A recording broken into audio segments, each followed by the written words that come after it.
So who would have thought that holding in a sneeze could be harmful? A new medical case report may make you think twice about doing just that. Plus, new research reveals that constantly worrying about your health may in fact lead to a higher risk of death. So with more on these studies, fascinating. We're joined by Dan Riskin, CTV science and technology expert, for another edition of This Week in Science. Hey, Dan, good morning to you. First of all, do you out loud sneeze or do you hold it in? I'm a loud sneezer, No surprise. and now I feel like now when people yell at me, it's like, why are you so loud? I'll say, "Oh, because I don't want to get hurt," because now there's this new medical journal report of somebody who did hold in a sneeze, and I don't want to have happen to me what happened to this guy. Okay, well, let's tell people what happened. You have this story about a man in his 30s. He holds in a sneeze, and it goes horribly wrong. What happened? Yeah, so he's got hay fever, he's driving, he's in his car, he has a seatbelt on, unclear whether that's a factor, and he's got a sneeze, but he closes his mouth and he plugs his nose, he holds it in. Well, that's not smart.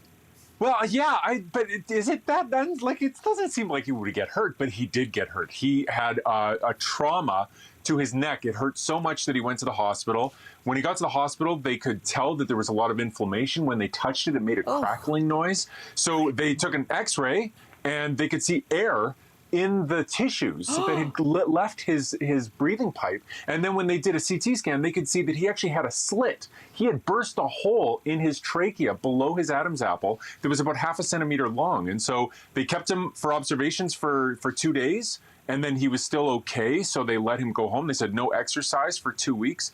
And then 5 weeks later, he came back and they scanned him again and he had healed. But nonetheless, it really does drive home the idea that maybe we should just let these sneezes be free, not hold them in. I have a friend who always says it's unhealthy to hold it in, let it out. Now I know why she says that. But here's what I find fascinating. There's been a recent review and they counted 52 sneeze-related injuries from 1948 to 2018. Injuries to your chest, your throat, your eyes, and your ears. Why are sneezes so dangerous, Dan?